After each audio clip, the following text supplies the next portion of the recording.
Kadapa famous கார முட்டை தோசை. இதை நீங்கள் செஞ்சே ஆகணுங்க. அம்புட்டு ருசியாக இருக்கும். இதுக்கு 3 குட்டி ப்ராசஸ் தான்.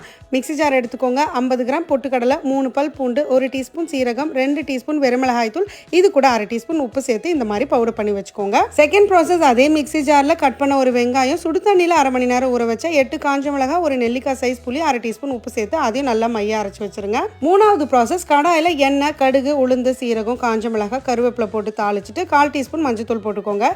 இது கூட 2 டேபிள் ஸ்பூன் கடலை மாவை தண்ணியில் கரைச்சி சேர்த்துக்கோங்க.